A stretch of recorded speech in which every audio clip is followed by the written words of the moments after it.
नमस्कार मित्रों, आप सबका स्वागत करता हूं, आप सबका अभिनंदन करता हूं कि सर्द सुबह में सुबह आप सब लोगों ने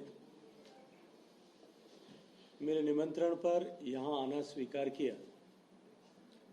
हृदयपूर्वक आप सबका आभार। मित्रों, हम सब जानते हैं कि पिछले लगभग 10 वर्ष के मोदी जी के शासनकाल में देश को विकसित बनाने के लक्ष्य को लेकर के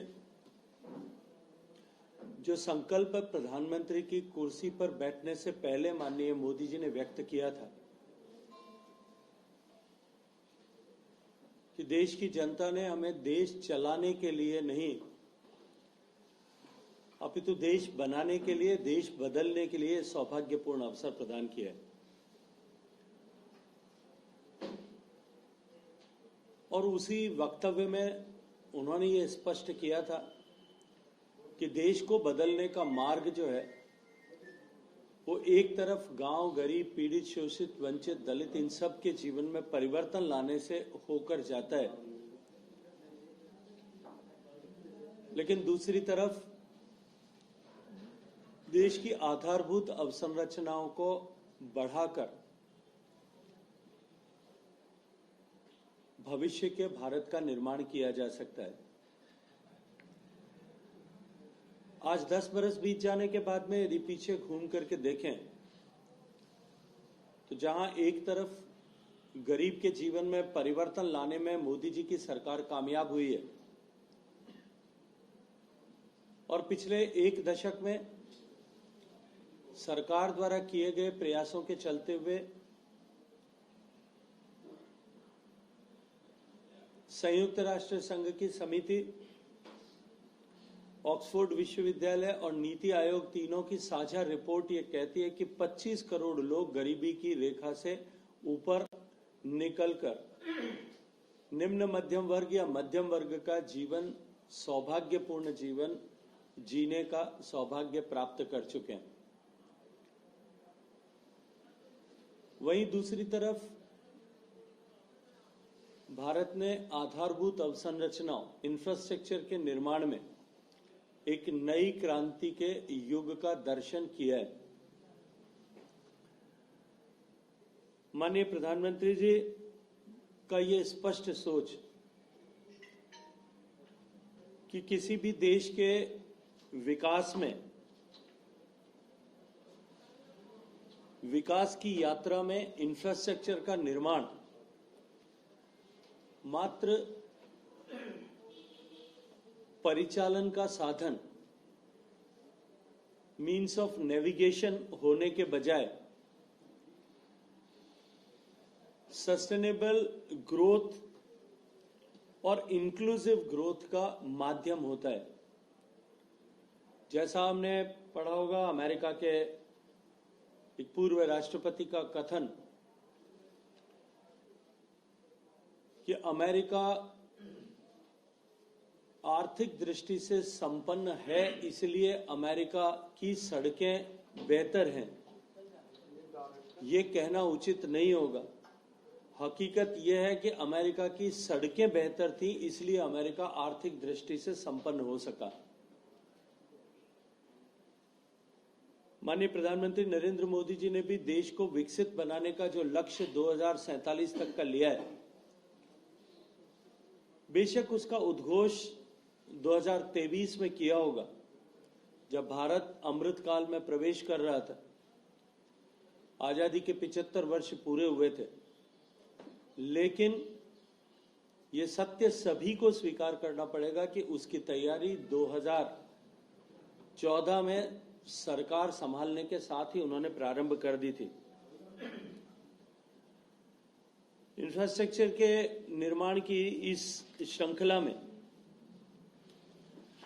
जहां इस इंफ्रास्ट्रक्चर के विभिन्न घटक रोड, रेलवेज, वाटरवेज, एयरवेज,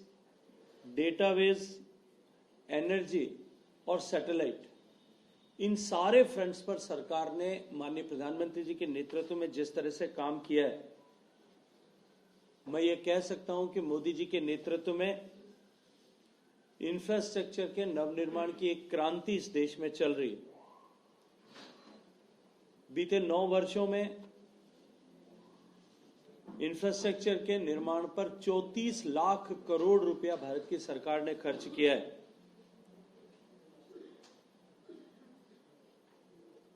पिछले 1 साल में 10 लाख करोड़ रुपए का निवेश भारत सरकार ने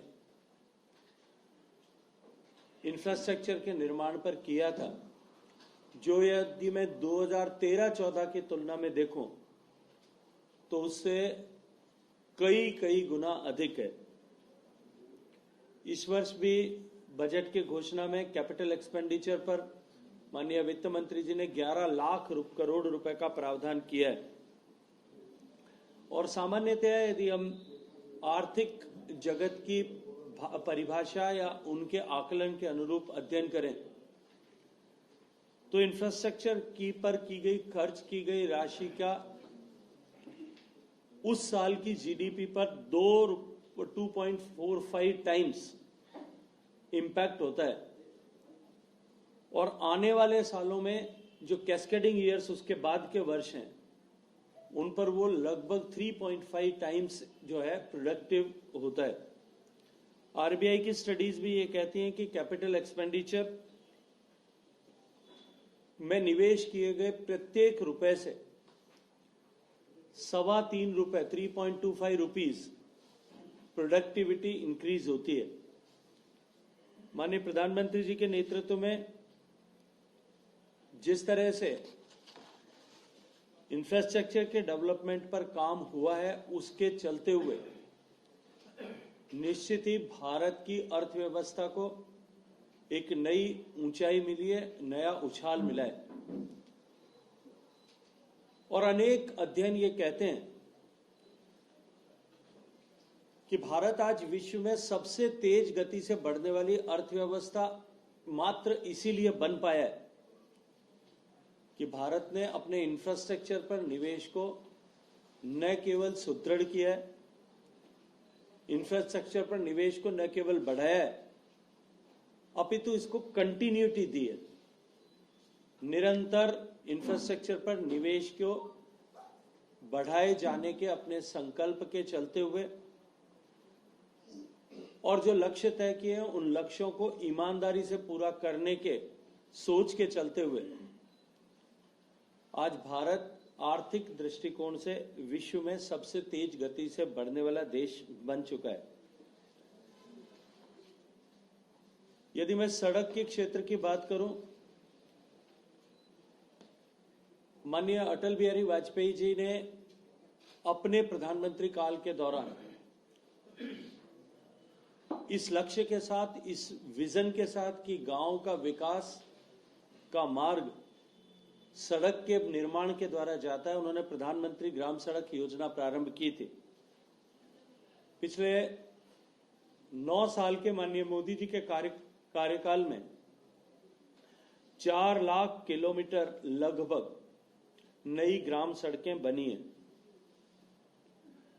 देश में नेशनल हाईवेज की लंबाई जो माननीय मोदी जी की सत्ता में आने के समय में 90,000 किलोमीटर थी,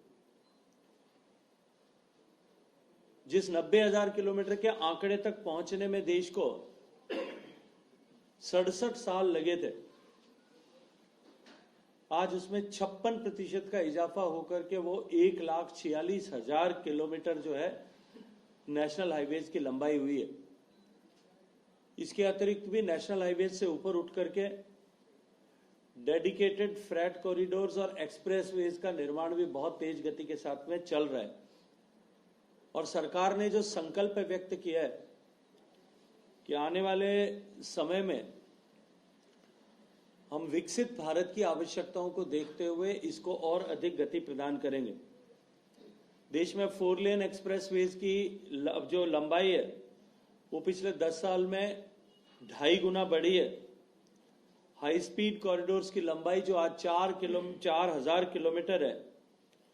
जो मात्र 500 किलोमीटर थी, उसमें 8 गुना वृद्धि हुई है। यदि मैं एयरपोर्ट्स के इस दृष्टिकोण से देखूं, हम सब जानते हैं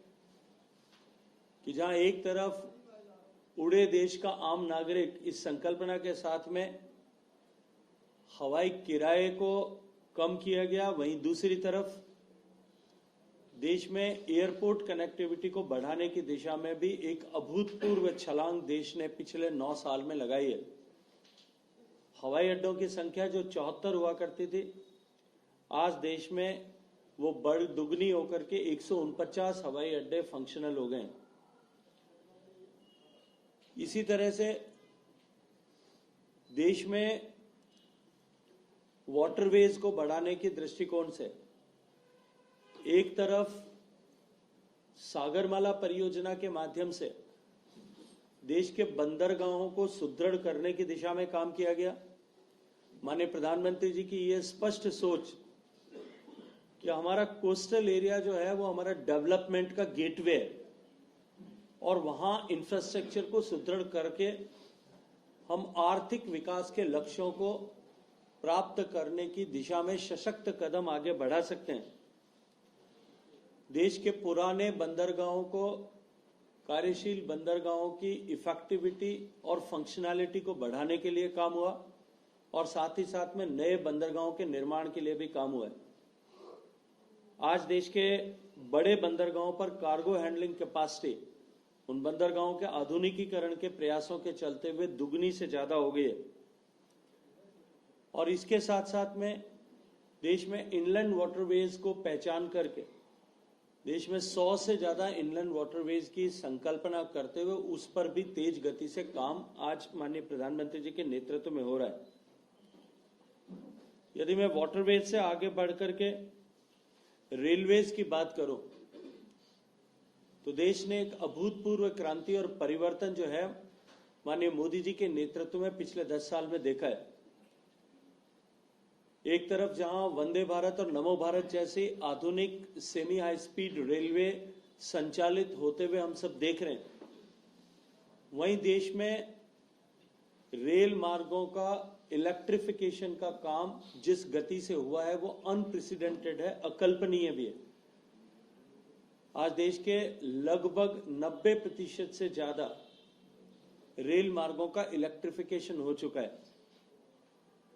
और माननीय प्रधानमंत्री जी कल संसद में अपना वक्तव्य देते हुए राष्ट्रपति के अभिभाषण पर अपना वक्तव्य देते हुए कह रहे थे कि यदि जिस गति से पहले इलेक्ट्रिफिकेशन होता था उसी गति से इलेक्ट्रिफिकेशन होता तो शायद देश को इस मुकाम तक पहुंचने के लिए अभी 70-75 साल तक और इंतजार करने की आवश्यकता थी। इलेक्ट्रिफिकेशन के साथ साथ में डीकंजेशन के लिए जिस तरह से लाइनों का मल्टीप्लिकेशन हुआ है, नए रेल मार्ग बन रहे हैं, आधुनिक कोचेस बना करके जहां एक तरफ रेल के यात्रा को के अनुभव को बेहतर बनाने की दिशा में काम हुआ है, वहीं आधुनिक रेलवे स्टेशंस के निर्माण के दृष्टिकोण से भी देश ने एक नई क्रांति को महसूस किया है, अनुभव किया है। आज देश भर में 500 से ज्यादा रेलवे स्टेशंस के आधुनिकीकरण का काम चल रहा है और एयरपोर्ट की तर्ज पर हमारे जो है वो रेलवे स्टेशंस बने। इस दृष्टिकोण से भारत में एक नए युग का सूत्रपात हो चुका है। यदि मैं मेट्रो रेल्स की बात करूं तो पिछले 10 साल के इस कालखंड में जिस तरह से मेट्रो रेल के क्षेत्र में भारत में काम हुआ है, आज भारत दुनिया में तीसरे बड़े मेट्रो रेल नेटवर्क वाला देश बन गया है। इसी तरह से यदि डेटाबेस की बात की जाए, देश का प्रत्येक गांव ब्रॉडबैंड से जुड़े, इस दृष्टिकोण से जो योजना प्रारंभ की गई थी वो योजना आज धरातल पर साकार होती भी दिखाई दे रही है। अगर मोबाइल डेटा नेटवर्क के दृष्टिकोण से देखा जाए तो भारत में जिस तरह से एक तरफ 5G रोल आउट हुआ, स्वदेशी तकनीकी के साथ में रोल आउट हुआ, और वहीं दूसरी तरफ भारत में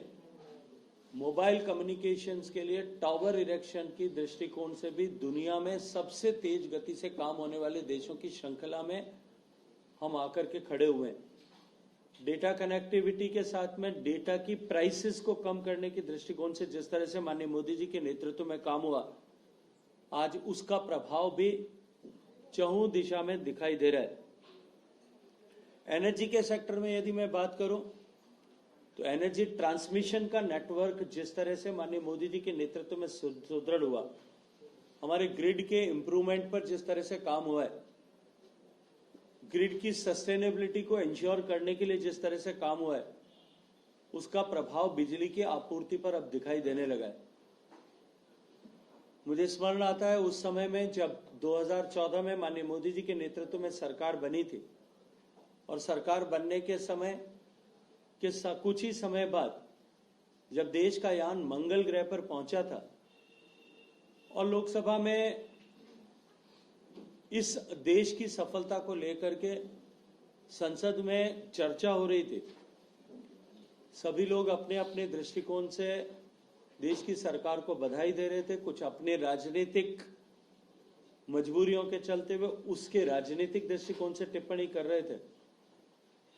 मुझे भी एक नए सांसद के रूप में बात करने का अवसर मिला था। तब मैंने कहा था कि देश बेशक मंगल ग्रह तक पहुंचा है, आने वाले समय में हम चांद तक भी पहुंचेंगे, शायद उससे भी आगे हम चले जाएंगे,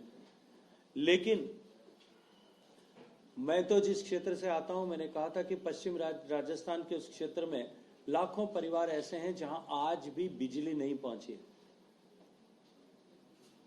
और माननीय प्रधानमंत्री जी ने उसके बाद, मैं अभिनंदन करना चाहता हूं कि उसके बाद सौभाग्य योजना और दीनदयाल ग्राम ज्योति योजना, इन दोनों योजनाओं की संकल्पना की और 1000 दिन में देश के 18,400 से ज्यादा ऐसे गांव, ऐसी पंचायतें जहां बिजली 21वीं शताब्दी में भी नहीं पहुंची थी, वहां बिजली पहुंची और देश के हर घर में बिजली पहुंचाने के संकल्प को भी साकार होते हुए हम सब ने देखा है। बिजली की आपूर्ति बढ़े, इसको लेकर के देश के भविष्य की आवश्यकताओं को देखते हुए देश में एक तरफ जहां ग्रिड्स के स्टेबलाइजेशन और सुदृढ़ीकरण पे काम हुआ, आईपीडीएस स्कीम के माध्यम से देश के सरकार ने राज्यों में विद्युत आपूर्ति के अवसंरचना तंत्र को सुदृढ़ करने के लिए दिशा में निवेश किया। वहीं दूसरी तरफ रिन्यूएबल एनर्जी और सोलर एनर्जी के उत्पादन के दृष्टिकोण से भी विश्व के इस मानचित्र पर, सोलर एनर्जी और रिन्यूएबल एनर्जी के मानचित्र पर अपने आप को एक उदीयमान सितारे के रूप में स्थापित किया है। इसी के साथ साथ में भविष्य के ईंधनों के दृष्टिकोण से देखते हुए हाइड्रोकार्बन फ्यूल पर डिपेंडेंसी को कम करना और उस लक्ष्य को लेकर के जो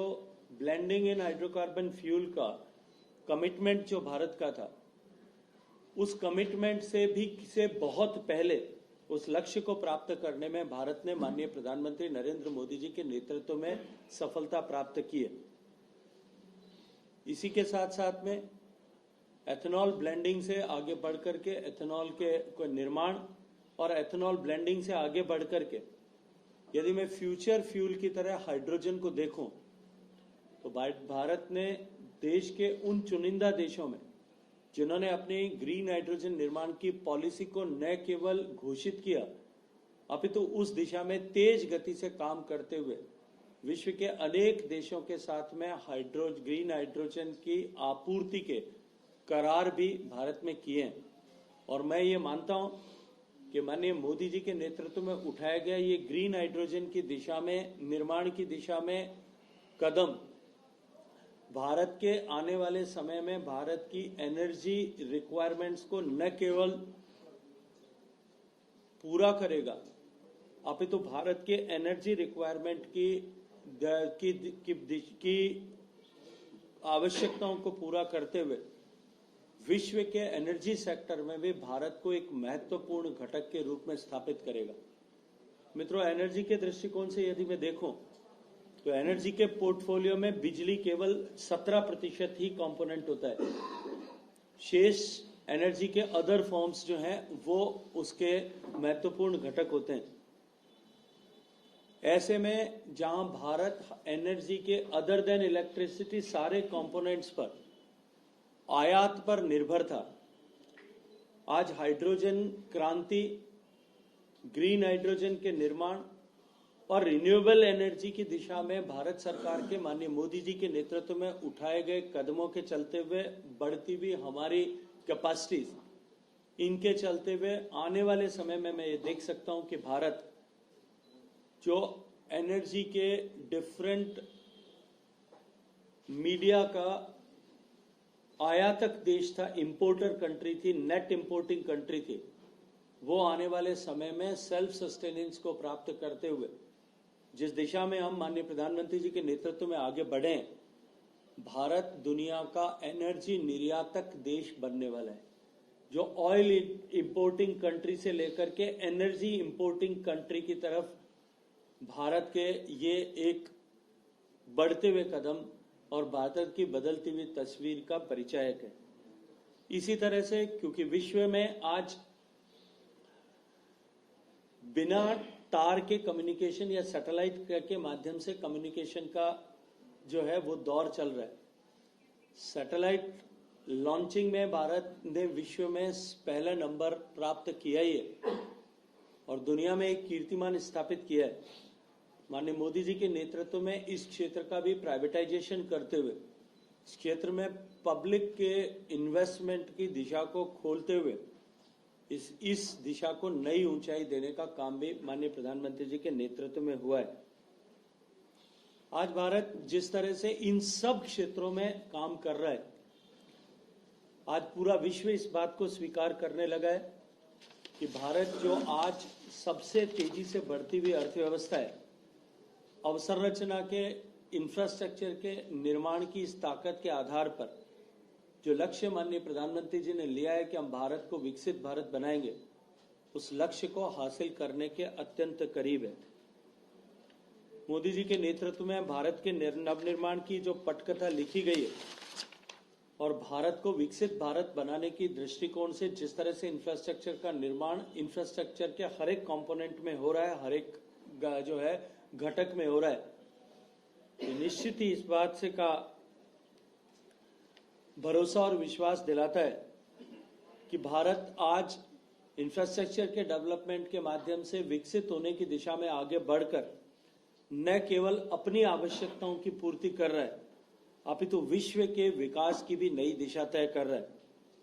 आज भारत अपने यहाँ पर 21वीं सदी के अनुरूप इंफ्रास्ट्रक्चर का निर्माण करते हुए मिशन मोड में जिस गति से आगे बढ़ रहा है, निश्चित ही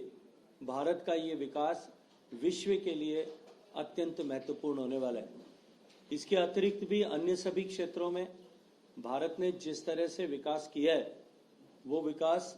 आज विश्व के लिए, विश्व के डेवलपमेंट के लिए, यूनाइटेड नेशंस को सस्टेनेबल डेवलपमेंट गोल्स के अपने तय किए गए लक्ष्यों की पूर्ति के लिए एक बहुत बड़ी आपूर्तिकर्ता के रूप में उभर रहा है। मैं इस अपेक्षा के साथ में कि हम सब लोग आज इस बदलते हुए भारत की तस्वीर को जो न केवल देख रहे हैं अपितु अनुभव कर रहे हैं और पूरा विश्व भी जिसे स्वीकार कर रहा है, हम सब सौभाग्यशाली हैं कि ऐसे महत्वपूर्ण समय में हम सबको काम करने का अवसर मिला है जब भारत की तस्वीर बदल रही है और भारत की तकदीर बदलने वाली है। आप सबका बहुत सारा अभिनंदन, धन्यवाद। सर, आपने हाईवेज के बारे में बोला कि 70 साल लग जाते हैं उसको पूरा करने में। टैप वाटर पे बताइए कि क्या पहले पानी नहीं था या इंटेंशन नहीं थी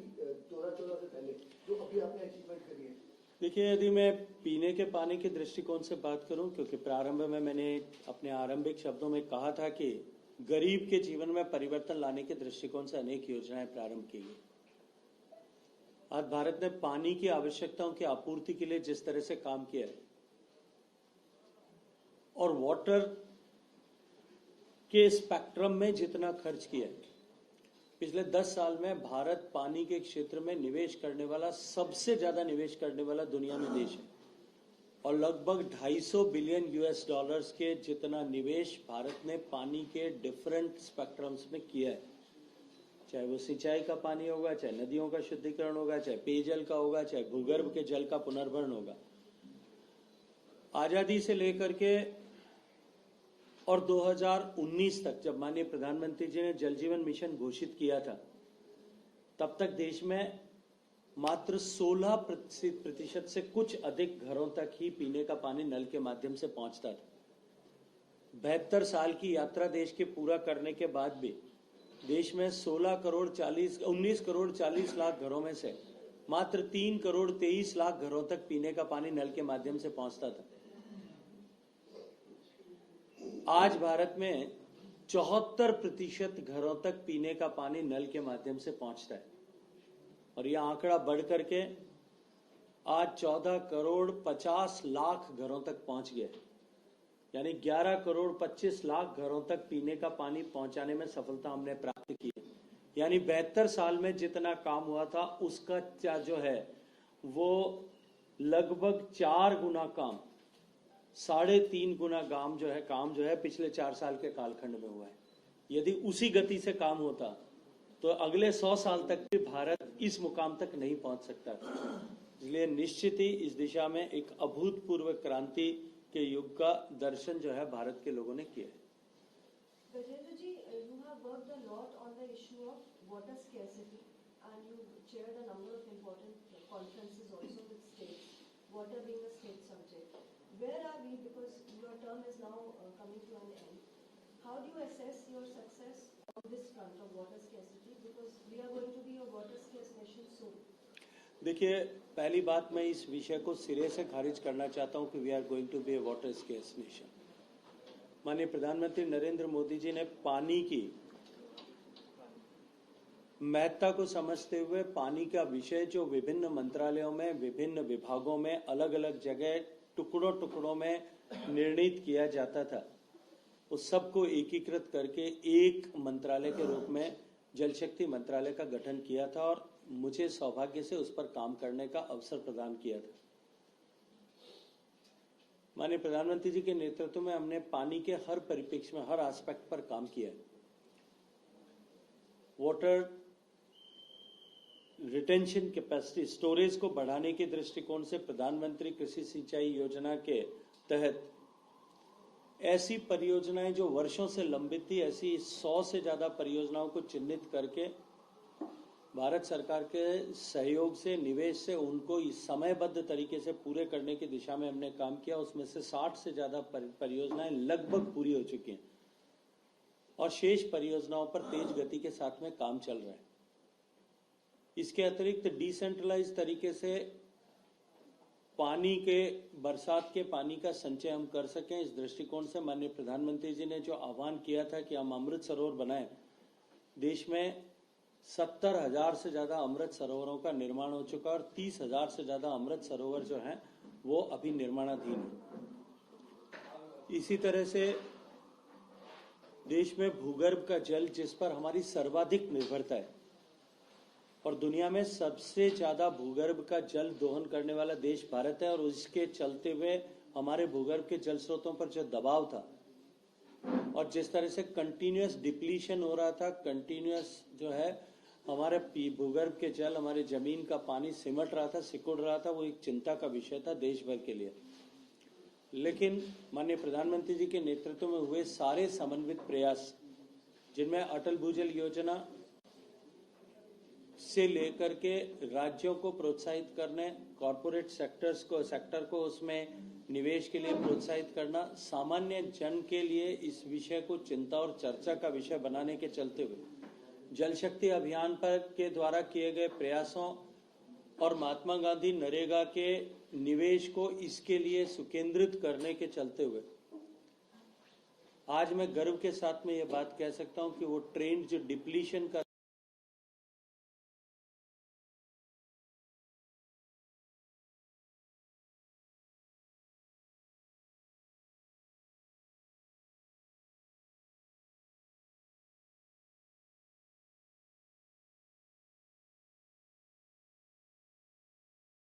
आशा की किरण देश में प्रदीप्त करता है। पेयजल के दृष्टिकोण से मैंने पिछले प्रश्न के उत्तर में कहा था कि अभूतपूर्व प्रगति देश में हुई है। नदियों के शुद्धिकरण को लेकर के भी भारत के जो प्रयास माननीय मोदी जी के नेतृत्व में जो नमामि गंगे मिशन के माध्यम से प्रारंभ हुए थे,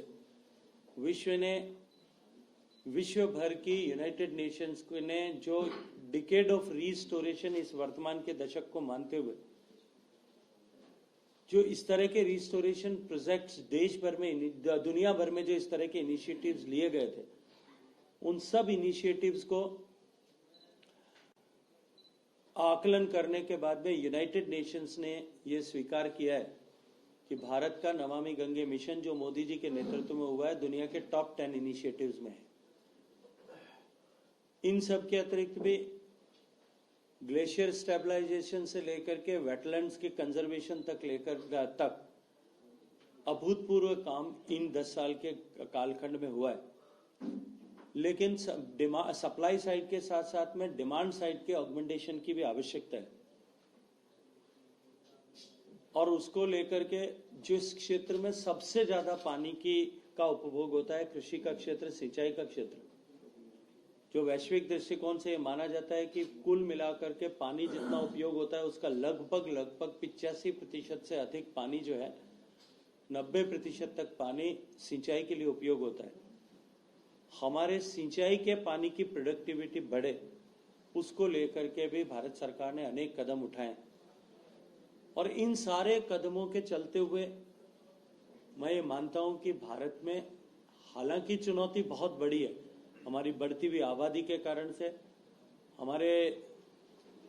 क्लाइमेट चेंज के इम्पैक्ट के कारण से, चेंज हो रहे रेनफॉल पैटर्न के चलते हुए, हमारे बढ़ते हुए औद्योगिकरण के कारण से, बढ़ते हुए अर्बनाइजेशन के कारण से, क्योंकि उसके चलते हुए भी डिमांड बढ़ती है, और बढ़ती हुई अर्थव्यवस्था के कारण से हमारी पानी की डिमांड अत्यंत बढ़ने वाली है। लेकिन जिस दिशा में हम काम कर रहे हैं, जिस गति से हम काम कर रहे हैं, और जिस रास्ते पर अब हम चल पड़े कि हम बरसात के द्वारा मिलने वाले अधिकतम पानी को रोक करके उसका उपयोग करें, जिस दिशा में हम बढ़े हैं, मैं ये मानता हूं कि हम आने वाले कई सदियों तक हम अपने देश को जो है पानी की आपूर्ति के दृष्टिकोण से हम सस्टेनेबल ऐसा बना सकते हैं, उस दिशा में हम काम कर रहे हैं। सर, पूर्व प्रधानमंत्री अटल बिहारी वाजपेयी का एक स्वप्न था नदी से नदी जोड़ो, जिसमें एक परियोजना पूर्ण हो चुकी है और दूसरी आपके गृह राज्य राजस्थान में अभी आपने उसका एमओयू हुआ है राजस्थान और मध्य प्रदेश में। इसके अलावा भी क्या कोई और स्टेट में ऐसी कोई योजना प्रस्तावित है, और ईआरसीपी कब तक पूरी होगी? देखिए, नेशनल पर्सपेक्टिव प्लान जो माननीय अटल बिहारी वाजपेयी जी के विजन के अनुरूप बना था, उसमें 30 ऐसे लिंक्स आइडेंटिफाई किए गए थे जहां डेफिसिट बेसिन में सरप्लस बेसिन से पानी ट्रांसफर किया जा सकता है। हमने उसमें 15 से ज्यादा डीपीआरस बनाई हैं, और लगभग 30 ही सारी परियोजनाओं की जो है प्री फिजिबिलिटी रिपोर्ट्स बनाई हैं। जिन राज्यों ने डीपीआर बनाने का समझौता किया था, उनको डीपीआर बना करके साझा की गई थी। मध्य प्रदेश और उत्तर प्रदेश के बीच में, जैसा आपने कहा, केन बेतवा का सपना साकार होता हुआ दिखाई दे रहा है। राजस्थान और मध्य प्रदेश के बीच में पार्वती काली सिंध चंबल परियोजना, और उसके साथ साथ में ईआरसीपी का एकीकृत प्लान जो है उसके लिए एमओयू हुआ है। और इसी तरह से लगभग 5 परियोजनाएं ऐसी हैं जो परिपक्वता के कगार पर है, और ये जो मार्ग अभी खुला है, जब केन बेतवा का समझौता, केन और बेतवा नदियों को जोड़ने का समझौता उत्तर प्रदेश और मध्य प्रदेश राज्यों के बीच माननीय मुख्यमंत्रियों की उपस्थिति में, माननीय प्रधानमंत्री जी की गरिमामयी उपस्थिति में हुआ था, तब मैंने कहा था कि ये केवल एक नदी, 2 नदियों को आपस में जोड़ने का प्रकल्प नहीं है, ये देश में एक नए युग के सूत्रपात का विषय है, देश में एक नए मार्ग के खुलने का विषय है। और मैं ये मानता हूं कि उसके बाद में निश्चित ही इस दिशा में राज्यों के सोच में सकारात्मकता को मैं अनुभव कर सकता हूं, और इसके चलते हुए आने वाले समय में बहुत सारी परियोजनाओं को धरातल पर उतरते हुए मैं देख सकता हूं। आपने ईस्टर्न राजस्थान कैनाल प्रोजेक्ट के पूरा होने की बात की है, बड़ी परियोजना है, 70-80 हजार करोड़ रुपए का निवेश होने वाला है। लेकिन ये तय है कि माननीय मोदी जी का ये नारा कि जिन परियोजनाओं का हम शिलान्यास करते हैं उनका उद्घाटन भी हम करते हैं, आने वाले 5 साल में ये परियोजना मूर्त रूप ले, इसके लिए हम कृत संकल्प हैं। चलिए, बहुत बहुत धन्यवाद।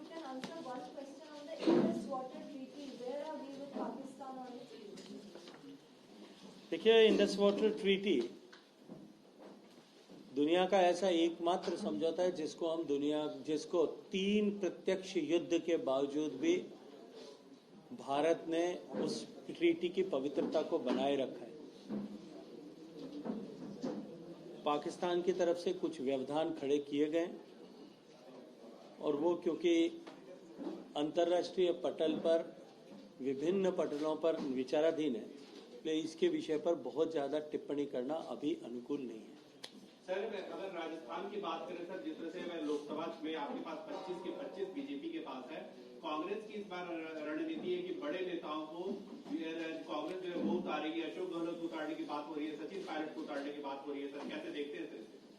चलिए, मुझे लगता है कि आज की पीसी से संबंधित विषय नहीं है, लेकिन ये तय मान लीजिए कि राजस्थान में एक बार लोकसभा में 25 सीटें जीतने की हैट्रिक बीजेपी करने वाली है।